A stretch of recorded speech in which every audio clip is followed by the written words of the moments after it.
Y así arranca la entrevista del día de la fecha, en esta sección en donde pensamos, repensamos, redefinimos todo lo que tiene que ver con la industria de la música, y para eso nos nutrimos de diferentes diálogos. Hoy nos vamos a ir para Australia para hablar con los amigos de The Empty Thread, que ya están conectados con nosotros. Hi, hello, how are you? Are you listening me good? Hello. Yes, Manu, there is Raulo. Hello. Hello, how are you? How are you, my friend? Thanks for your time. Really thanks for your time. We are gonna make in this way. I'm gonna leave you with Raulo. Raulo is gonna make you a few questions. Weird question. Okay, great. The exact question we make all the bands from all the world, and later we are gonna talk about the present of the band. Okay? Okay, brilliant. Sounds great. Raulo, todo tuyo, papá. Sí, great to have you. Sí, thanks for your time. We know we are in a different time here. Manu is now in Argentina, I'm in Barcelona, and you are in Australia, so this is completely crazy for us. Please tell us your full name, where are you from, and how old are you? We are, I am Stuart Patterson. Michael. Grace. I'm Lenny.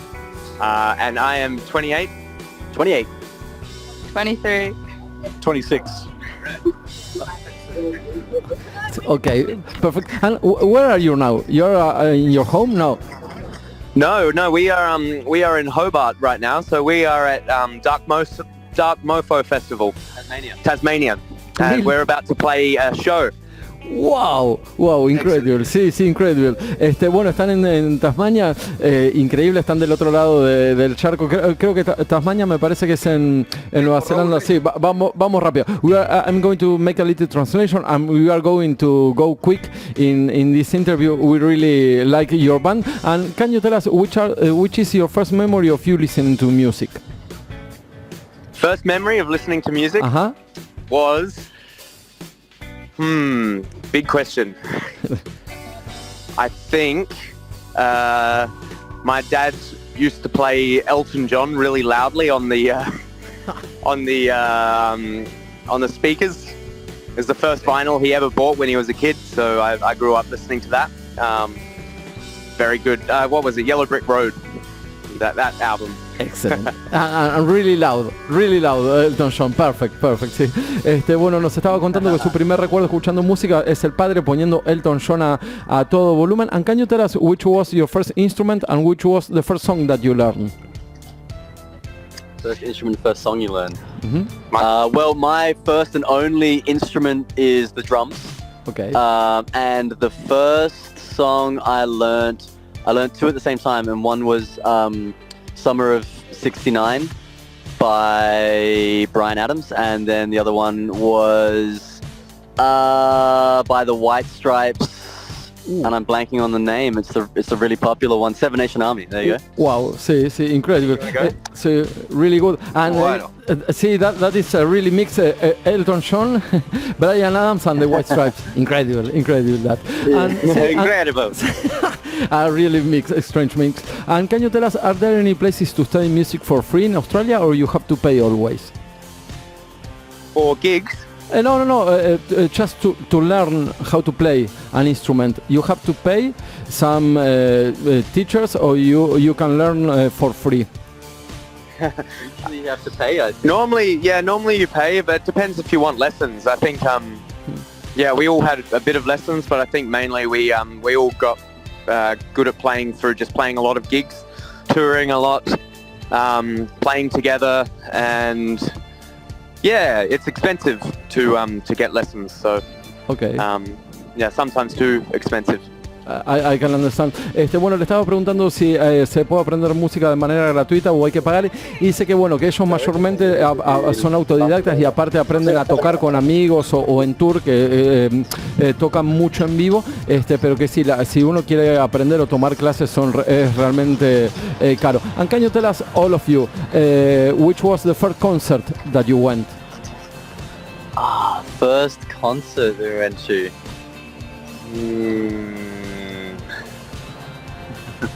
First would have been 5 or 6, I think. My dad's a drummer, and he used to bring me to his gigs up in the Adelaide Hills.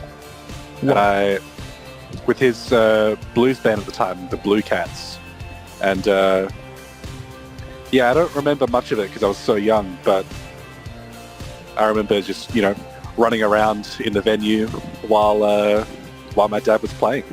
Beautiful. And sorry, the question, this is a personal question. The blues in Australia, it was more country blues or it was rock blues like AC/DC, for example? Oh, I'd say it was rock blues, I'd say. Okay. I'm not super familiar with blues as a style, but it was. I don't think it was very country. Yeah, it was definitely rock blues. Rock blues, perfect. Manu is a guitar player and he loves blues. You know, the Rolling Stones and that kind of things. That's why I'm making this question. But perfect. See, and for the rest of the band, the first concert. I reckon my first concert was seeing Christian rock bands with my parents. Wow. Who are very, very Christian. And I hated it. It sucked. It was, I think I was probably 8 years old, but it just was, I didn't like it at all. So that was my first introduction to concerts. Had some negative associations, I guess. No, it's happened. It's okay. It's the real one. The real one, a real concert. I don't know. Give me some time. I'll think on it. My first concert was probably going to see the opera at the Sydney Opera House with my mum, who's a classical piano player. Wow. So I grew up playing a classical clarinet before I put it into a post-punk rock band. So lots of classical music. Wow.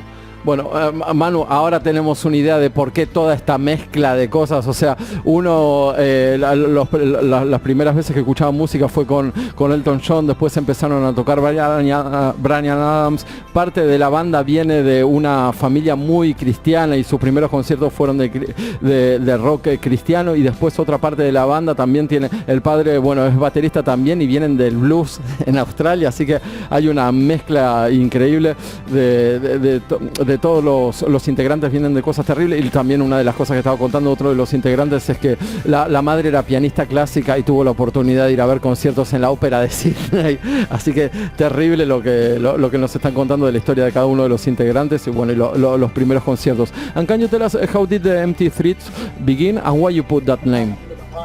Exactly. Yeah.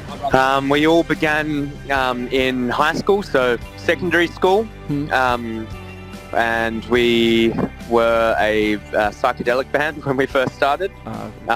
We didn't really do much. We kind of just sat around drinking tea and played long music for a very long time. And then we probably played our first gig in 2016, 2017. And then it's probably not until the last 4 or 5 years that we've kind of done stuff, toured and actually been a real band. But yeah, have you got anything to add on that, Michael? Yeah, no, I think that's right. Yeah, yeah, it's just how it started. Just just messing around, really, and yeah, not really with much direction. But we played more and more gigs, and then developed our own sound a bit more, and yeah.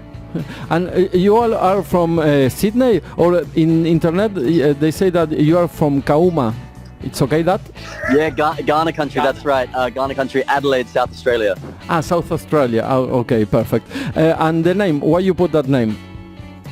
So that's the name of the traditional owners of the land that we live on, the Ghana people, the indigenous people that were here for tens of thousands of years before European colonization of Australia. Perfecto. Ahí está. Bueno, Manu, ellos son realmente de la parte sur de Australia y el nombre de la banda viene de los originarios de Australia, de la gente que era los pueblos originarios, digamos, de antes de que lleguen la gente de Europa a colonizar Australia. In April of 2018, you released your first single, Heavy. How was the recording process of that first single? Well, that we'd never recorded before, so we didn't really know. We kind of rocked up and started plugging our instruments in, and we came out with a song with a producer in Adelaide. But yeah, that was a long time ago. I'm surprised that you know that song. See, we have just play one. It's a good song. We like it. Thank you. You're welcome. See, and Gracias. De nada. See, and in May of this year, you released your last EP. The one is your last EP that we have played. You changed many things in the recording process since Heavy, or it's more or less the same? We changed a lot of things. Yeah. I think the band also had a different lineup. Lenny, the bass player, this guy. Mm-hmm. I wasn't there. I was Heavy was before my time. Mm-hmm. I joined a fair bit after, I think. Didn't I? Yeah. Yeah. I don't even know when it was recorded because I was off. I didn't even know what was going on. I didn't know the band was a thing until Stu asked me to join 2018, in right? 2018. Yeah. What kind of things you change? You think that you are more professional, the sound, the time, the things that you write. What changed? I think we became a lot louder, a lot more punk music, more progressive. I think also a lot more. I think we've all grown a lot as musicians since we recorded Heavy. We're all very young, didn't know a lot at the time. So now we actually record everything ourselves in our own studio in Ghana country, Adelaide, South Australia. Wow. So that makes it a lot easier. Wow.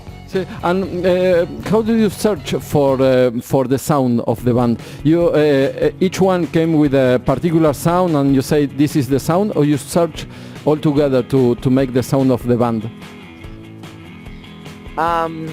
It's collaborative. So we write the songs together, and we write the songs all together. So it's all our individual influences and individual tastes, and we just sort of mix them all together, and that spits out the sound that we have. Wow, incredible. See, I particularly really like the sound. It's really particular. See, and can you tell us where does comes your inspiration for the visual part? The visual part. At the moment, 80s fantasy. Excellent. See, and you watch a lot of videos, movies. How do you manage that? We have good friends in the music industry, in the movie industry. Wow, really? Adelaide is it's a very small, tight-knit community, so it's very common for people to collaborate outside of their art form in Adelaide. Wow. So, but what do you have there? University, a big university, things like that? Yes, yeah, we've got a couple of universities. So a lot of people study film and music and arts school, yes. Perfect. Manu, ¿alguna pregunta? Quiero saber qué significa dar mofo. Dark Mofo, que es una foto de ellos que dice Dark Mofo. No, me parece que tiene que ver con ellos, por eso. Sí, Manu wants to know because in a picture you have the word Dark Mofo. What is that? No, en todos lados. Sí. So, en todos lados. Sí. This festival, we're playing it right now. Sí. Ahí va. Perfect. So it's an art festival in Hobart, Australia. Goes for 2 weekends, it's probably one of the best disciplinary art form festival in Australia. Yeah, and it's to coincide with the winter solstice, so it has themes of like deep winter and sort of the darker underworld sort of vibes, really. Ooh. Ahora entiendo la foto. Sí, Ahora no, entiendo la incredible. foto. Sí. Sorry, we are not much connected. This radio is about that. We are not much connected with the Australian music scene, and everything that you are saying is new for us. So it's incredible. Awesome. Sí, awesome. Sí, Same with us. This is our first interview for Barcelona, so Sí. same for us. Sí, Very new. Barcelona and Buenos Aires, and for people in Buenos Aires. Sí. You know, the Arctic Monkeys came to Buenos Aires a few years ago, like I think that 10 years ago. You have something similar to the Arctic Monkeys or not? Well, but before, when you were asking about first bands that you saw, they were actually the first rock band that I ever saw. Ah, okay. Was the Arctic Monkeys. So I suppose so, yeah. Sí. Sí, no, it's incredible. Sí. Manu, más preguntas. Sí, what the stage represent for you? The escenario. Sí. What was that? Sorry? Ayúdame, Raúl. Sí. Manu wants to know. It's a great question. What does the stage means to you? What does the stage mean to you? It means you could, for 45 minutes to an hour, you can do whatever you want without anybody telling you what to do. Wow. It's a nice place to express yourself. Yeah, it's catharsis, I think. You can express all your emotion and channel it into something that resonates with other people. So very, very cathartic for me as well. Y hay límites. Sí, Hay límites. tiene una data. Sí. Manu wants to know if there are any limits on stage or not. Absolutely not. No, terrible. No, we are really happy to meet you, because I wanna go party with sí, you. we want to go. We want to party with you. We'll hopefully see you soon, hey? Okay. Terrible. Sí. Sí, you have to come to Barcelona, to Buenos Aires, to a big show and make what you are saying that with no limits on the stage. Perfect. Oh, absolutely. Invite us over. We'll be there. We're actually we're coming over to Europe in October, but we're not coming to Spain, unfortunately. Really? Unless. No, where are you going to Europe? To UK? We're going to France, Czech Republic, Slovakia, Germany, Netherlands, UK. But maybe we have some time to come to Spain. No, and it's the first time that you're going to Czech Republic? Yes. See. Sí, it's incredible. That city. You're going to play in Prague? I can't remember where we play, but yes, maybe. Oof. Yeah. No, then send to us the tour. Maybe I'm going to that to one of your shows with a friend. Yeah, come party with us. Sí, no, increíble, muy bueno. Preguntale por los planes futuros, Raúl, Sí. si te parece bien. Dos preguntas más. We are going to make you 3 more questions and then we let you go to party. Do you use artificial intelligence? No. No. I don't know how to, and I don't think we'll learn. It's only organic intelligence. I personally am very opposed to artificial intelligence because of how much resources it consumes and also what it says about the state of humanity. Perfect. And can you tell us something about the future plans of the band? To take over the world. On stage, please. On stage, yep. Perfect. One show at a time. Yeah. We'll take over Barcelona first. Perfect. And Manu, si te parece, no tenés ninguna pregunta más. No. Vamos con la última. Sí. Just one more question, just to finish the interview. We are going to play Dear Sunshine. Can you tell us something about that particular song?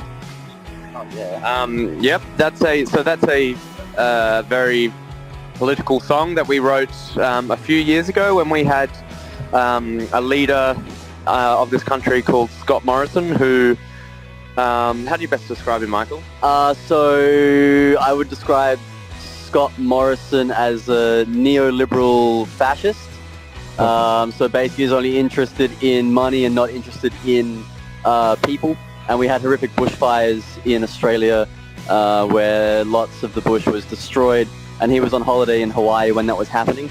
So that really just says all you need to know about him as a leader and as a person.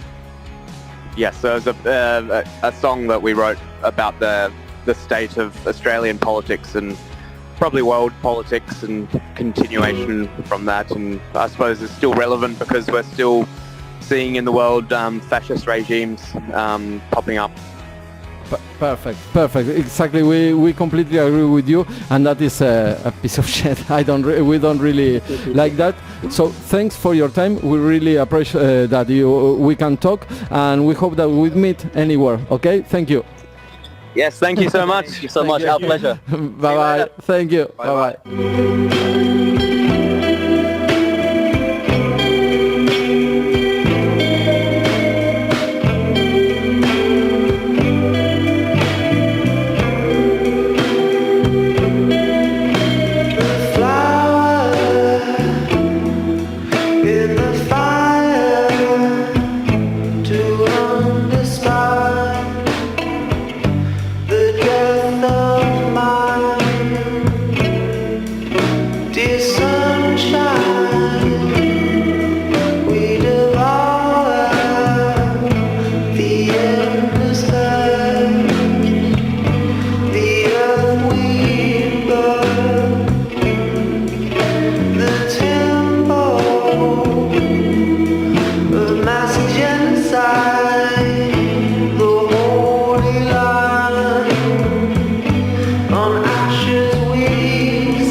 Assets live when you're dead.